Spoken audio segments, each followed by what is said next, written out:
لبيك اللهم لبيك لبيك لا شريك لك لبيك إن الحمد والنعمة لك والملك لا شريك لك لبيك اللهم لبيك لبيك لا شريك لك لبيك إن الحمد والنعمة لك والملك لا شريك لك.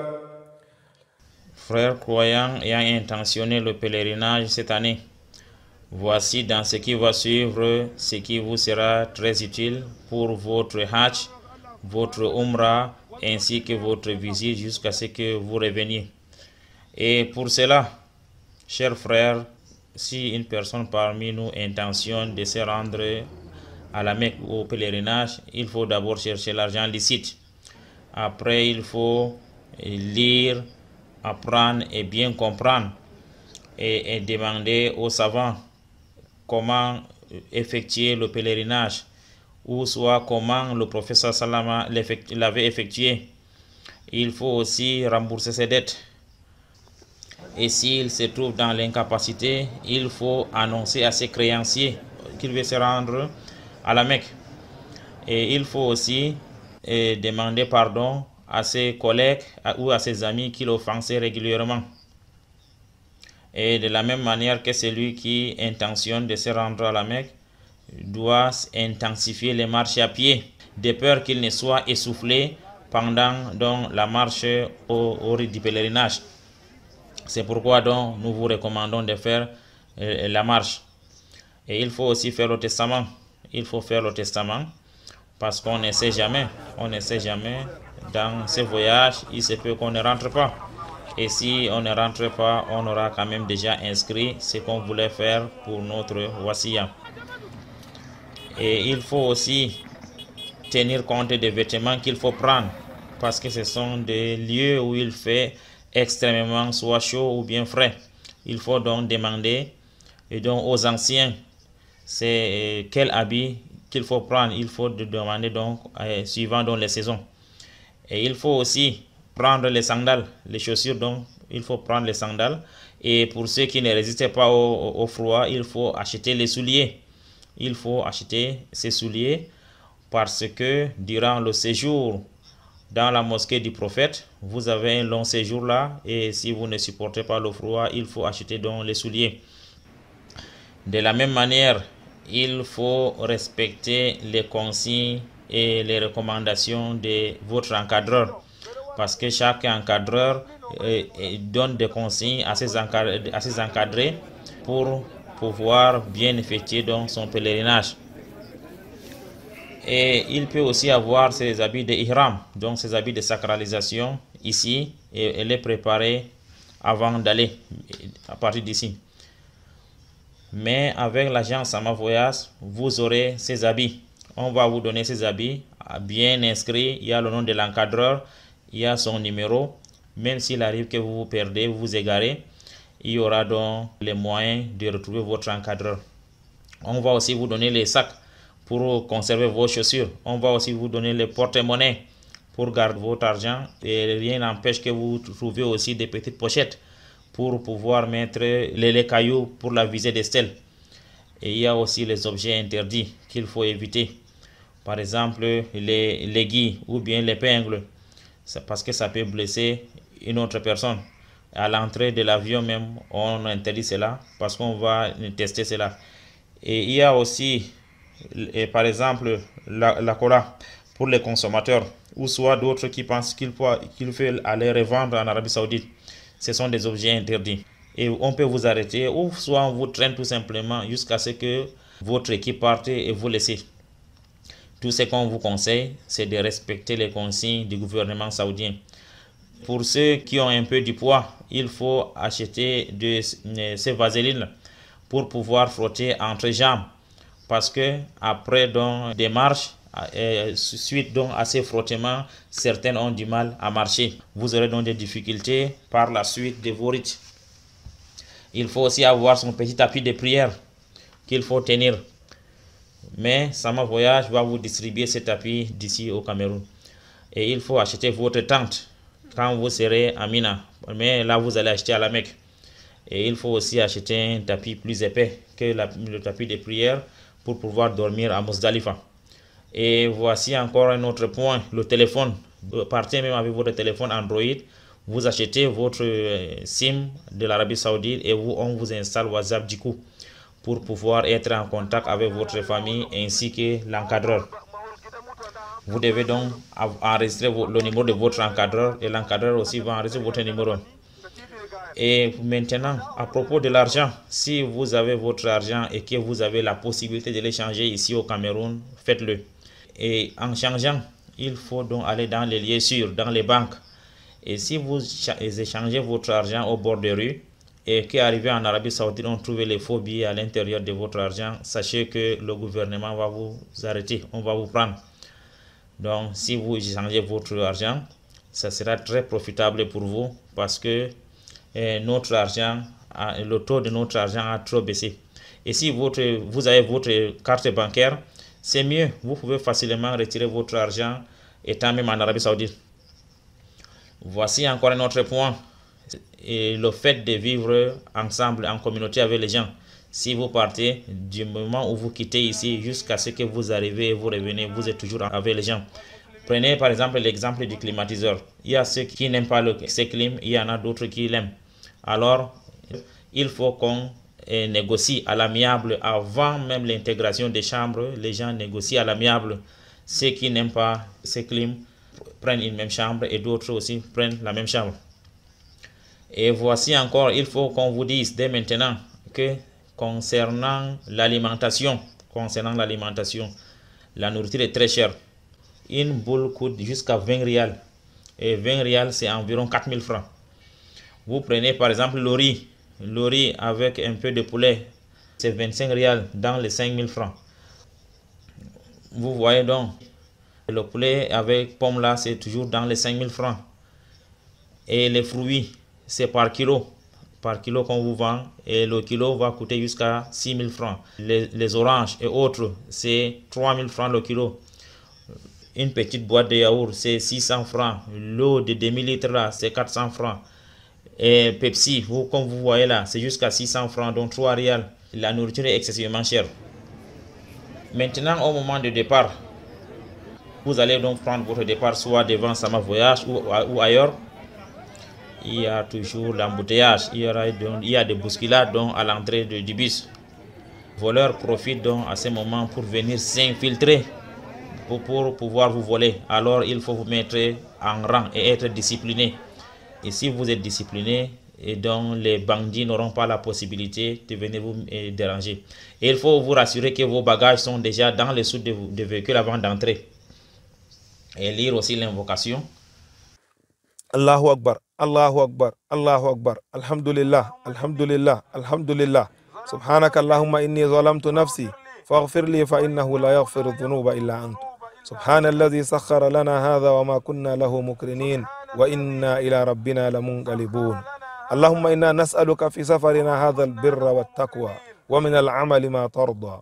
اللهم هون علينا سفرنا هذا واطوي عنا بعده.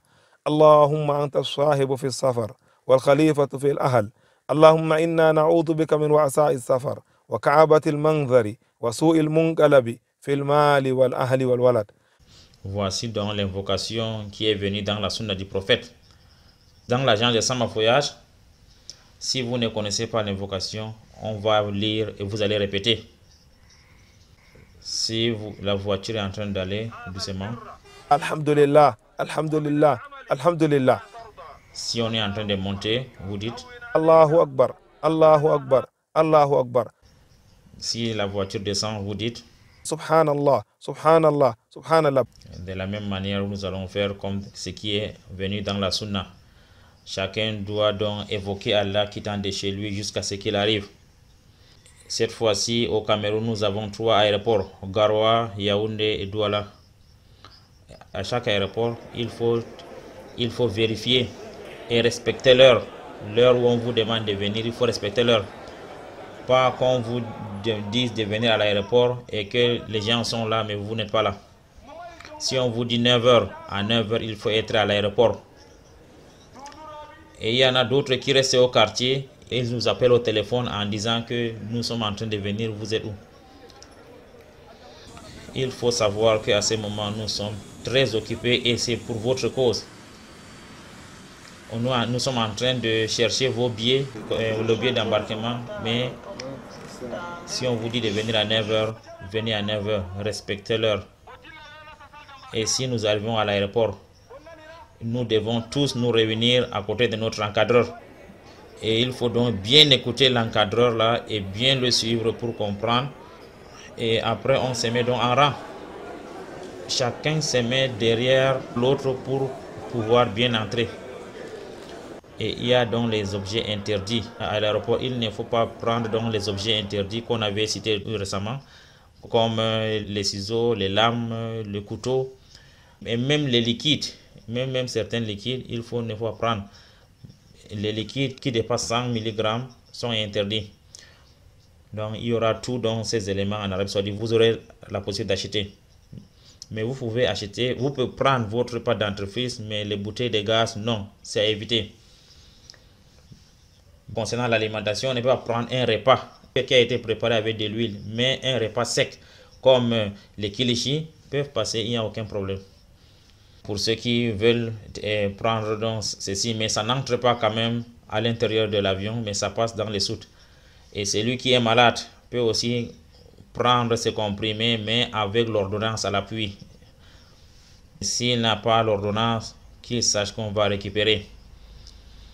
Il faut éviter, parmi les médicaments, les comprimés, il y a ce qui est interdit, tel que les Viagra et autres, tout ce qui saoule, ou bien tout ce qui peut renforcer. Si on vous attrape avec, vous serez directement en prison, vous serez considéré comme un criminel. Il y a d'autres qui pensent qu'il faut prendre les insecticides, pour dire que je prends mes insecticides, et autres, il faut interroger et demander très bien pour ne pas prendre les choses qui sont interdites. Il y en a d'autres qui pensent que quand ils vont avec la cola, ils peuvent revendre là. Sachez qu'on ne prend pas ça. Le jus ainsi que de l'eau n'entrent pas dans l'avion. Parce que ça peut se casser. Les bouteilles peuvent se casser. Et après cela, vos encadreurs vont vous appeler pour vous remettre vos cartes d'embarquement à l'intérieur. Pas qu'une personne vienne payer pour son père ou bien pour sa maman et elle vient dire à l'encadreur: donne-moi le passeport de mon frère ou soit de ma femme parce qu'il est occupé à la maison. Donc ça ne se passe pas comme ça. Et dans ton passeport, tu vas trouver donc la carte d'embarquement à l'intérieur. Et il faut donc maintenant bien conserver les deux, ainsi que la carte de vaccination avec ton passeport. On ne met pas ça dans le sac. On doit tenir ça avec nous. On doit marcher avec. Il faut donc bien garder et bien conserver. Parce que si ça se perd, c'est que votre voyage est déjà annulé. Après, vous allez donc arriver là où vous allez faire passer vos bagages au niveau de ces passerelles-là, au niveau des scanners. On va donc voir s'il n'y a pas des objets interdits dans votre sac. Vos bagages vont passer là où vous voyez là. Et quand vous traversez, vous voyez comment on va vous tester avec le détecteur de ces métaux-là. Donc, s'il y a quelque chose en fer en vous, même si c'est un bic en fer, ou soit les pièces, même si, ou bien les guilles et autres, tout ceci, le détecteur de métal va toujours signaler. Alors, si vous êtes à la salle d'attente, c'est là où vous traversez pour arriver au niveau de l'avion. Vous allez donc attendre ici, en attendant l'appel pour que vous entrez. Et si vous êtes indisposé, allez donc vous préparer. Il y a les toilettes. Et s'il y en a d'autres qui veulent entrer directement dans l'avion avec leurs ablutions, vous avez la possibilité de le faire. Il n'y a aucun problème. Vous entrez donc avec vos ablutions. Parce que si on vous appelle directement, vous montez, vous partez, entrez. Pour votre carte d'embarquement, qu'ils vont couper la petite partie, on vous libère pour que vous entrez. Et comme vous savez que le voyage pour le pèlerinage, vous allez donc vous asseoir, les hommes d'un côté et les femmes d'un côté, et vous savez que c'est le 5e pilier de l'islam. C'est séparer les hommes des femmes, même dans les bus ainsi que dans les avions. Et si nous sommes à l'intérieur, Et si vous entrez avec vos bagages, vous ouvrez seulement le coffre que vous voyez là, vous gardez vos bagages. Ne déposez pas à côté de vous ni sur vos pieds. Il faut mettre dans les coffres que vous voyez. Et même si vous ne fermez pas, ils viendront refermer. Si on a déjà fermé, alors on va vous demander d'attacher les ceintures. Si on vous demande d'attacher les ceintures, à ce moment, il faut éviter de marcher. On ne marche pas dans l'avion. Il faut s'asseoir là où on vous a montré. Évitez de marcher. Et si on vous demande d'attacher les ceintures, attachez vos ceintures. Et là, comme vous voyez ici, là, vous allez seulement pousser et vous bloquez. Vous tirez jusqu'à ce que ça prenne votre mesure. Et si vous voulez donc enlever, vous tirez seulement le fer-ci. Mais vous ne pouvez pas vous déplacer jusqu'à ce que l'avion se déplace. Quand l'avion sera donc en altitude, à ce moment, vous pouvez donc vous lever. Et quand l'avion veut donc décoller, on va vous interdire de parler pour éviter de l'interférence entre les pilotes et ceux qui sont de guider l'avion. Donc pour éviter l'interférence, on va vous interdire d'utiliser le téléphone. Il faut aussi le fermer. Et si vous vous trouvez indisposé étant dans l'avion, alors il faut observer la lumière que vous voyez là-bas. Si vous voyez la lumière ici, si vous voyez que c'est rouge, sachez qu'il y a une personne à l'intérieur. Mais quand vous ne voyez pas la couleur rouge, sachez qu'il n'y a personne à l'intérieur. Alors vous arrivez, vous entrez. Là, on ne se met pas en rang. Vous allez seulement vérifier. Alors, si vous voyez que c'est vide, vous entrez. Et si vous entrez, il faut refermer la porte. Dès que vous refermez, voici la petite cale-ci que vous allez pousser. Dès que vous poussez, vous allez voir qu'en poussant dans la cale, la lumière va s'allumer. Et si vous bloquez, c'est à ce moment que le signal de dehors va donc s'éteindre et la lumière vient donc à l'intérieur. Et quand vous sortez, ça s'éteint de l'intérieur pour s'allumer de l'extérieur. Si vous oubliez de bloquer la porte, sachez que vous serez dans l'obscurité. Et si vous terminez vos besoins, voici là où vous allez appuyer. Vous appuyez tout simplement le bouton-ci et ça va donc chasser ce que vous avez fait. Mais pour ceux qui veulent faire les ablutions, évitez de faire les ablutions à l'intérieur de ces toilettes-là. Parce qu'on empêche de faire des ablutions à l'intérieur pour éviter le court-circuit. Il y a donc ces papiers hygiéniques-là que vous allez prendre et utiliser. Vous pouvez donc vous nettoyer avec les papiers hygiéniques sans aucun problème, comme ce qui est venu dans la sunna. Voici donc maintenant, si nous atteignons dans notre destination. Et dès que l'avion s'arrête, on ne descend pas jusqu'à ce qu'on nous annonce descendez. Donc si on ne nous demande pas de nous lever, on ne se lève pas. Et quand vous allez vous lever, commencez par ouvrir ce coffre-ci pour récupérer vos bagages. Pas que vous oubliez vos bagages. Donc chacun doit prendre tous ses bagages. Et il faut donc se mettre en rang. Ne vous bousculez même pas. Allez-y doucement jusqu'à ce que vous descendez. Et dès que vous descendez de l'avion, vous allez voir les bus à côté.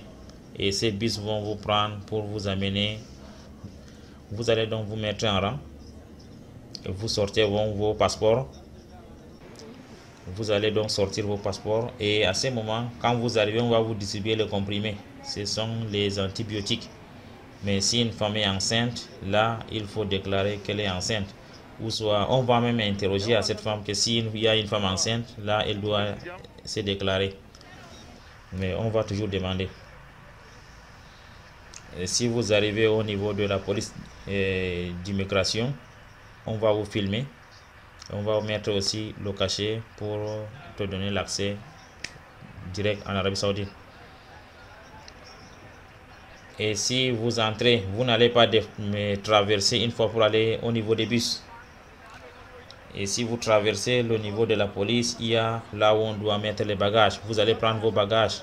Vous allez attendre donc vos encadreurs à ce niveau. Dès que vous sortez, vous attendez vos encadreurs.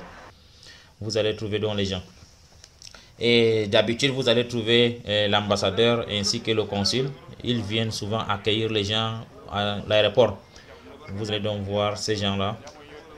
Et si vous partez donc au niveau de ces bus, vous allez donc trouver les responsables de Sama Voyage qui vont vous lire donc ces invocations comme ceci.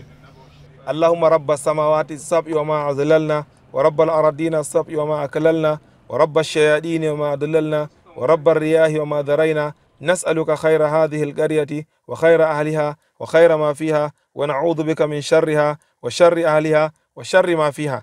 Voici l'invocation qui vient dans la sunna du prophète à l'entrée de la ville.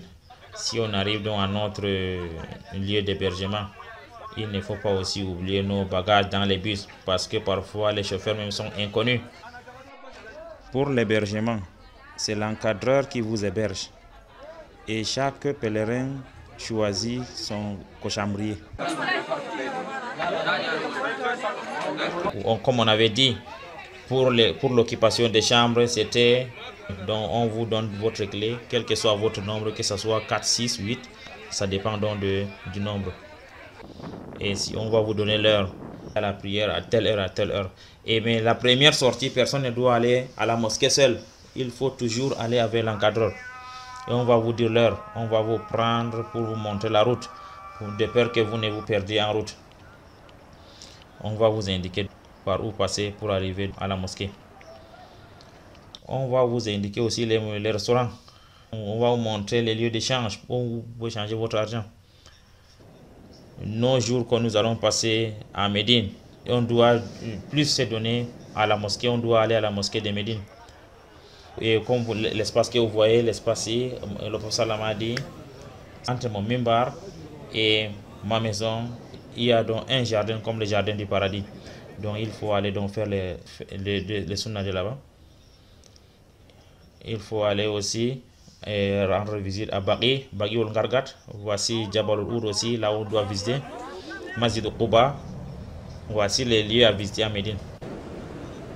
Il y a des lieux où on amène les gens visiter.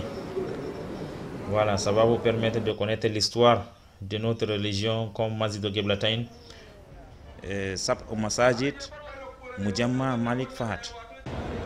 Si votre encadreur vous amène, c'est bien, et si l'on ne vous amène pas, ne vous inquiétez pas, parce que ça ne fait pas partie du rite du Hajj. C'est la mosquée qu'on doit venir visiter, mais les autres lieux, si vous les visitez, c'est bon, vous ne les visitez pas, il n'y a aucun problème. On va vous annoncer, tel jour, on va se diriger vers la Mecque, et on va vous expliquer comment on doit se vêtir pour les habits de Ihram, et on va vous expliquer aussi les variétés de Hajj. Les différents types de Hajj sont Tamattu, Qiran et Ifrat. Mais après avoir bien sûr demandé à votre enseignant, il vous a expliqué les procédures et comment choisir le Hajj. Quand vous arrivez, on va seulement vous rappeler. On va vous montrer comment vous allez donc vous mettre en état de sacralisation. Et vous allez donc vous faire votre propriété. On va donc arriver au lieu d'assignation, c'est-à-dire au miqat. Regardez comment on porte le ihram. Tu prends le paille d'ihram comme ça, la main gauche, tu prends là où ça, tu fais de ce côté-là soit plus long. Tu fais comme ça, n'écarte pas tes pieds. Tu restes normalement, tu prends ça, tu fais comme ça. Ça arrive ici, là où ta main arrive ici. Tu tournes ça ici. Tu prends ça, tu mets comme ça, et puis tu tournes. Tu tournes. De tous les côtés, tu tournes.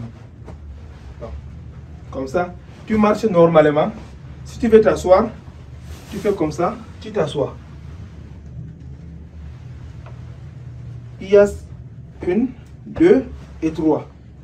Donc, maintenant, ça, c'est le haut. Maintenant, si tu prends ça, tu fais comme ça. Toujours, ton côté droit soit plus long ici. Tu prends ça, tu enfles ici. Comme ça. Maintenant, tu prends ça, tu envoies par derrière. Tu mets ta main comme ça, tu arrêtes ça. Tu arrêtes. Tu envoies par derrière. Tu arrêtes ça. Et puis tu mets ici. Comme ça, tu peux marcher normalement. Tu fais ta prière. Ça ne va pas tomber. Par contre, si tu fais comme ça, comme les gens font, ça c'est Les gens font comme ça. Ils marchent. Dès que tu te couches là, ça enlève. Par contre, tu appliques ici. Tu prends, tu envoies par derrière. Tu envoies la main, tu arrêtes. Tu le mets ici. Voilà. Maintenant, quand tu veux commencer à faire les tawaf, tu maintiens comme ça, tu enlèves seulement ce côté-là, tu fais comme ça encore. Mais à ce moment, dès que tu envoies, tu prends ça. Au lieu de mettre ça ici, il n'y a pas la place de vous mettre. Tu vas le mettre ici. Au moment que tu vas commencer à faire le tour de la Kaaba. Hein? Voilà. Tu vas faire la prière derrière le Maqam Ibrahim. Dès que tu arrives, il faut fermer l'épaule droite là. Il faut enlever l'ihram. Tu places comme ça, tu prends, tu enfiles et tu peux prier facilement. Pendant la prière, ton ihram ne va pas tomber. Donc il faut prêter attention au moment de prier. On va entrer et faire donc nos nawafil. Pour la formulation de l'intention, c'est lorsque vous serez installé dans le bus et quand le bus va se déplacer, c'est à ce moment qu'on formule l'intention. نويت العمرة وحرمت بها لله تعالى لبيك اللهم عمرة لبيك اللهم لبيك لبيك لا شريك لك لبيك إن الحمد والنعمة لك والملك لا شريك لك لبيك اللهم لبيك لبيك لا شريك لك لبيك إن الحمد والنعمة لك والملك لا شريك لك. Voilà, c'est lui qui veut faire ifrat. نويت الحج وحرمت به لله تعالى لبيك اللهم حجا لبيك اللهم لبيك لبيك لا شريك لك لبيك إن الحمد والنعمة لك والملك لا شريك لك. Et c'est lui qui veut faire Iran. نويت الحج والعمرة وحرمت بهما لله تعالى لبيك اللهم حجا وعمرة لبيك اللهم لبيك لبيك لا شريك لك لبيك إن الحمد والنعمة لك والملك لا شريك لك. Une personne qui est en état de sacralisation doit éviter 9 actes. Premièrement, l'homme ne couvre pas sa tête. Un homme ne porte pas les habits cousus. Que ce soit l'homme ou la femme, personne ne doit couper ses ongles. On ne coupe pas les ongles. L'homme et la femme ne se coupent pas les cheveux. L'homme et la femme ne se parfument pas.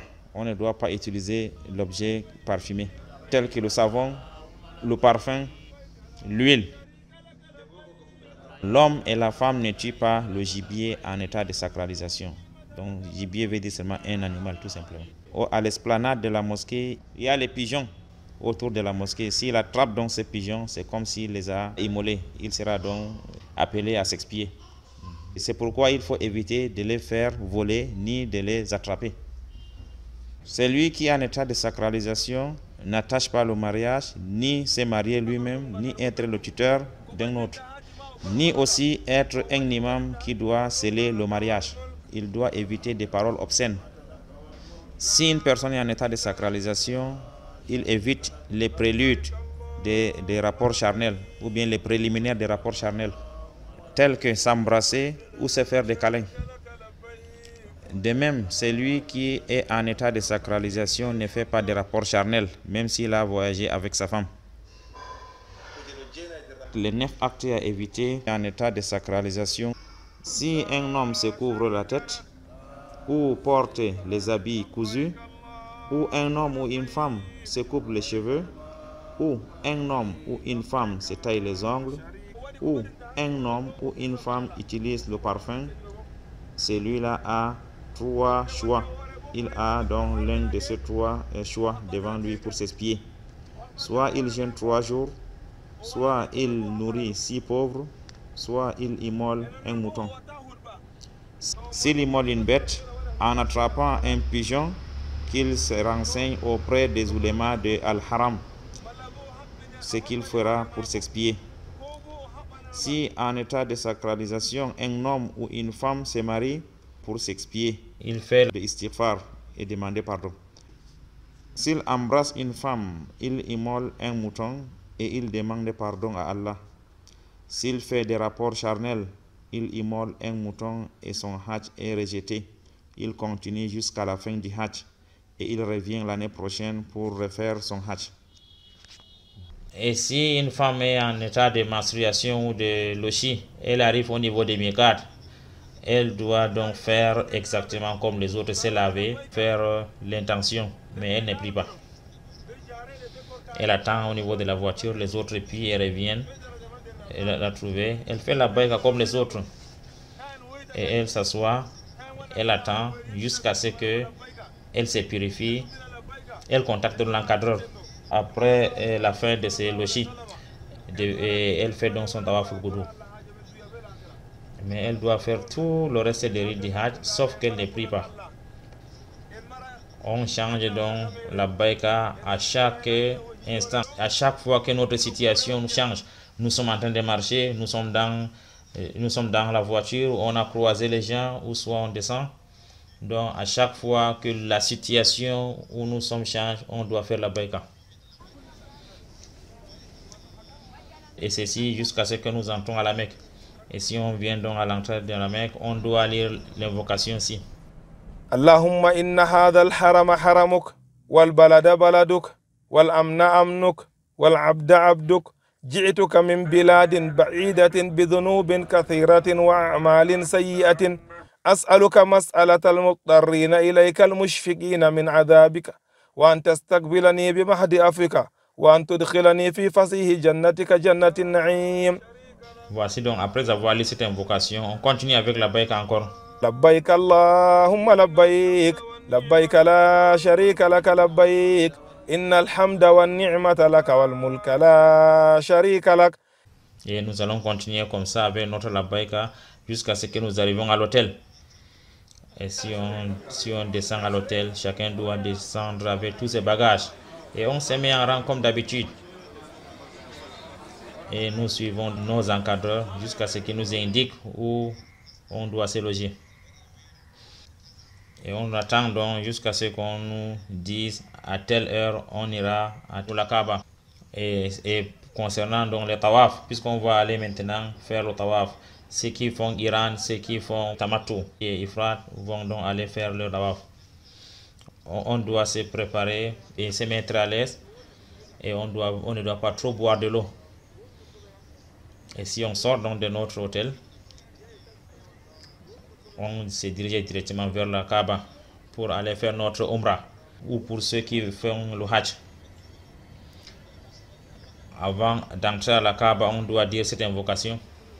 Allahumma anta salamu, اللهم أنت السلام minka salam, ومنك السلام wa hayyina rabbana bis salami. وحينا ربنا بالسلام Allahumma zid اللهم زد هذا البيت هذا البيت تشريفا تشريفا وتعظيما وتعزيما وتكريما وتكريما ومهابة ومحبة ورفعة ورفعة وبرا وبرا وزد وزد من كرمه من كرمه وشرفه وشرفه تعظيما تعزيما وتكريما وتكريما ومهابة ورفعة وبرا. وبرا الحمد لله رب العالمين كثيرا كما هو أهله كما هو أهله وكما ينبغي وكما ينبغي لكرم وجهه بكرم وجهه وعز جلاله. وعز جلاله والحمد لله الذي والحمد لله الذي بلغني بيته بلغني بيته ورآني لذلك أهله. والحمد لله على كل حال. والحمد لله على كل حال. اللهم إنك دعوت دعوت إلى حج بيتك الحرام وقد جئتك وقد جئتك لذلك. لذلك اللهم تقبل مني تقبل مني واعف عني واعف عني وأصلح لي شأني كله. لا إله إلا أنت. لا إله إلا أنت. هم ورد لهم هاجم بالآخرة. هم سرع الله هاجم.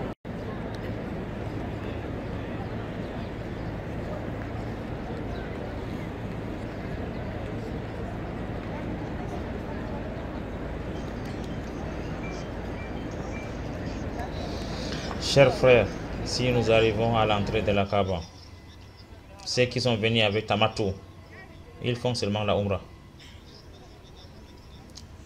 Au moment de sacralisation à Médine, ils étaient venus pour faire la Umrah. Il vient avec l'intention de la Umrah. Il fait la circumambulation 7 fois autour de la Kaaba. Il fait aller-retour entre Safa et Marwa. Et s'il finit, il va se raser. Lui, il a déjà terminé. Lui prend ses habits ordinaires. Et c'est lui qui est venu avec Ifrat. Lui, il est venu seulement pour faire le Hajj. Dès qu'il arrive, il fait pour lui, c'est Tawaful Qudum. Lui, il fait Tawaful Qudum. S'il fait Safa al Marwa, lui, il fait le sa'i de son Hajj. Il fait Tawaful Qudum, Safa al Marwa. Il ne se rase pas, il n'enlève pas les habits parce qu'il a fait Ifrat. Mais les gens de Giran, qui tentent donc de Médine, il a fait aussi l'intention de faire Giran. Il vient faire donc Tawaful Qudum qui va compter aussi pour Tawafu du Hajj. À la fin, il aura fait donc le sa'i du Hajj et de la Umrah. Mais il est toujours avec les habits en état de sacralisation jusqu'au jour de la fête, après avoir visé la stèle de Aqaba, quand il aura terminé le Hajj. Il vient faire Tawaf al-Ifada et son Hajj est terminé. Et c'est lui qui fait Tamattu. C'est le jour qu'il va à Mina qu'il commence le Hajj. Et si tu arrives au niveau du Hajar al-Aswad, il faut lever ta main droite et tu fais sortir ton épaule droite. Tu fais comme ce que vous voyez là. Et tu te positionnes en face de la Kaaba. Mais la femme ne change pas. Et tu soulèves ta main droite. Tu dis Bismillah wallahu akbar. Allahumma imanan bika wa tasdiqan bi kitabika wa wafa'an bi ahdik wa ittiba'an li sunnati nabiyyika Muhammadin sallallahu alayhi wa sallam. Voici donc, après avoir dit ceci, le tawaf a commencé. Les hommes vont donc trottiner un peu, accélérer la marche. Et non les femmes. Et si vous êtes entre le coin yéménite et Hajar al-Aswad, vous allez dire donc l'invocation. L'invocation. Donc si vous ne connaissez pas, dites l'invocation que vous pouvez dire en votre langue. Si tu ne sais pas des invocations, dites seulement en ta langue que tu connais. Ne perds pas trop de temps parce que le temps là est petit, tu vas dépasser. Fais la ilaha illallah, fais la salat sur le prophète et demande à Allah tout ce que tu veux. En accélérant la marche, il ne faut pas piétiner les autres. Et quand tu arrives au point yéménite, tu dis ربنا آتنا في الدنيا حسنة وفي الآخرة حسنة وقنا عذاب النار. ربنا آتنا في الدنيا حسنة وفي الآخرة حسنة وقنا عذاب النار. C'est comme ça que tu vas faire. N'ajoute même rien. Tu vas entendre les autres ajouter certaines invocations, mais fais ce qui est authentique. Que tu sois un homme ou femme, c'est ça que tu vas dire. Jusqu'à ce que vous atteignez Hajar al-Aswad. Et tu soulèves ta main droite encore, tu dis Allahu Akbar. Et tu as fait un tour. Et tu arrives au Rukn al-Yaman, tu reprends encore Rabbana Atina. Mais quand tu atteins 3 tours, alors là tu ralentis la marche. À partir du 4e tour, vous marchez une marche normale. Quand vous terminez dans les 7, vous arrivez donc derrière Maqam Ibrahim, vous faites donc vos 2 rakats. Parfois, il y a trop de monde, on va vous empêcher, on va vous bousculer. Bon, faites même là où vous pouvez. Et quand tu veux donc faire la prière, ton épaule que tu avais découvert, il faut donc maintenant recouvrir pour faire la prière. Et tu fais Allahu Akbar, tu lis Alhamdu, après tu ajoutes Al-Kafirun, le 2e rakat. Après Al-Fatiha, tu lis Qul Huwa Allahu Ahad. Dès que tu finis, tu te positionnes vers Multazam. Tu dois demander à Allah de t'exaucer. Et quand tu finis, tu sors donc tu te retournes pour boire Zamzam. Voici donc ce qu'il faut lire quand on boit Zamzam. Bismillahi Allahumma inni as'aluka ilman nafi'an wa rizqan wasi'an wa shifaan min kulli da'in wa saqamin bi rahmatika ya arhamar rahimin. Quand tu finis donc de boire, il faut se rendre directement à Safa et Marwa. Mais ce qui est quand même venu dans la sunna, dès que vous buvez Zamzam, vous revenez toucher Hajar al-Aswad avant d'arrêter. Si vous partez donc pour se rendre à Safa al-Marwa, dès que vous montez, vous allez donc voir la Kaaba en face, et tu te retournes donc en face de la Kaaba, tu dis Allahu Akbar. Étant sur la Safa, tu dis ceci. Allahu Akbar, Allahu Akbar, Allahu Akbar. La ilaha illallah wahdahu la sharika lahu, lahul mulku wa lahul hamdu wa huwa ala kulli shay'in qadir. La ilaha illallah wahdahu anjaza wa'da wa nasara abda wa hazama al-ahzaba wahda. Tu lèves tes mains, tu demandes à Allah. Tu prends donc la route comme tu vois les gens marcher ici. Tu es en train de marcher, tu fais l'invocation et l'évocation d'Allah. Tu dois dire la ilaha illallah jusqu'à ce que vous arrivez. Au niveau des ampoules vertes, vous accélérez la marche. Et au niveau des prochaines ampoules vertes, vous marchez normalement. Donc ici, là, il faut quand même bien vérifier à ce que vous ne bousculez pas les gens. Donc il ne faut pas courir. Il faut seulement changer le rythme, c'est tout. Et tu fais comme ça tes invocations. Tu continues jusqu'à ce que tu arrives à Marwa. Arrivé sur la Marwa, tu lis ceci. Allahu Akbar, Allahu Akbar, Allahu Akbar. La ilaha illallah wahdahu la sharika lahu, lahul mulku wa lahul hamdu wa huwa ala kulli shay'in qadir. La ilaha illallah wahdahu anjaza wa'da wa nasara abda wa hazama al-ahzaba wahda. Et tu fais donc tes invocations. Tu demandes à Allah que ce soit pour ce bas monde-ci ou bien pour l'au-delà. Quand tu quittes Marwa pour se rendre encore à Safa, tu vas faire la même procédure. Là où tu avais accéléré en venant, tu accélères encore. Tu quittes Marwa, tu arrives à Safa, tu as eu un tour. Tu t'arrêtes encore. Ça veut donc dire que tu auras 4 arrêts sur Safa, 4 arrêts sur Marwa. Si votre Hajj est tamatou, votre Umrah est terminé, et les hommes se rasent les têtes et les femmes se coupent les bouts de cheveux, les bouts de ses tresses, et vous portez vos habits ordinaires. Et la femme se coupe le bout de chacune de ses tresses comme vous voyez en image. Si la femme n'est pas tressée, il suffit de rassembler ses cheveux par derrière et de couper le bout, comme vous voyez en image. Si tu es en train de faire Giran, sache que Tawaf al-Qudum est fini, mais tu restes dans l'état de sacralisation. Si tu es en train de faire Giran, là, toi, tu as fait ton Tawaf al-Qudum et Tawaf al-Hajj, tu vas rester avec tes habits, tu ne te changes pas. Les gens de Giran et de Ifrat, vous allez rester avec vos habits sans toutefois les enlever. Vous allez attendre, mais vous allez quand même prier à la mosquée de Kaaba. Pour chaque prière, il faut donc s'occuper de ça au lieu d'aller raconter. Il faut s'occuper donc des adorations. Les 5 prières dans la mosquée de la Kaaba, c'est plus de 283 ans. Si vous priez une seule journée à la Kaaba, il faut que chaque prière vous trouve à la Kaaba, vous priez à la Kaaba.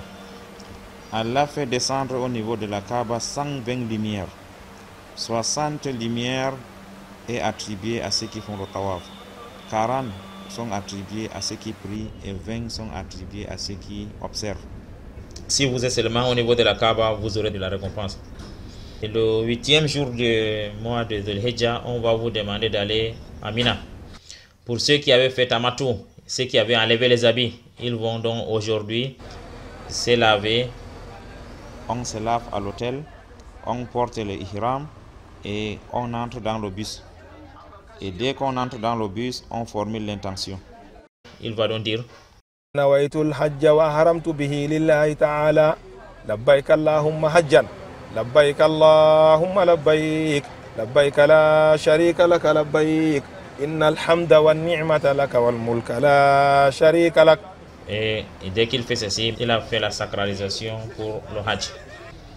Aujourd'hui, tous vont donc faire les mêmes actions. Quand vous partez à Mina, ne prenez pas les bagages. Prenez seulement un ensemble d'habits, c'est tout. Tu peux faire 3 jours avant. Tu peux prendre ton chargeur de téléphone, comme les petites choses comme une brosse à dents et autres. Ce que tu peux prendre. Tu prends aussi ta petite natte ou bien un tapis plus épais parce que vous allez passer une nuit à Muzdalifa. Si les bus arrivent, mettez-vous en rang.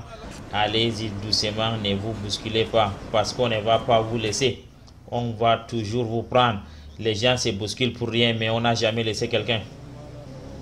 Vous allez donc entrer, vous arrivez à Mina, vous allez voir dans les tentes là, vous allez entrer dans les tentes, vous allez rester. Bon, il faut quand même patienter et et persévérer. Vous allez donc prier les prières jusqu'à la prière de soupe. Et si les bus viennent donc la nuit avant le matin, il faut respecter parce que les encadreurs connaissent mieux l'intérêt de ces encadrés. Parfois c'est la nuit, parfois c'est la matinée. On va vous prendre. Si on vous amène à Arafat, vous allez voir les tentes. Il faut rester dans ces tentes-là. Il ne faut pas dire que non, moi je vais monter jusqu'à arriver au-dessus de la montagne. Restez là où on vous a cagé. Et vous pouvez donc dormir. Il y a donc les toilettes à Arafat. Vous pouvez donc vous mettre à l'aise. Mais attention à ne pas utiliser le savon parce que vous êtes en état de sacralisation. Quand vous vous mettez donc à l'aise, vous sortez, vous venez, vous faites vos ablutions, vous attendez. Vous allez donc prier à Arafat, Zour et Asr en même temps, Jam et Asr. Quand vous terminez, ou s'il y a un encadreur, ou bien il y a un prédicateur, vous allez vous lever. Vous allez donc prendre la direction de la Kaaba, pas le mont Arafat, mais la direction de la Kaaba. Vous allez lever vos mains. Vous allez donc demander à Allah jusqu'à ce que le soleil se couche. Le prophète sallallahu alayhi wa sallam, c'est lui à qui Allah a pardonné tous ses péchés. Il a soulevé ses mains le jour de Arafat. Il n'a pas baissé ses mains jusqu'à ce que le soleil se couche. Alors, bats-toi aussi ce jour-là de soulever tes mains jusqu'à ce que le soleil se couche et tu demandes à Allah. Et si le soleil se couche, on ne prie pas Maghrib à Arafat. On va encore se grouper et se diriger.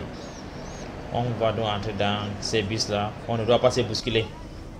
Il faut se discipliner. Vous faites bien votre pèlerinage, mais à l'entrée du bus, vous venez bagarrer avec quelqu'un.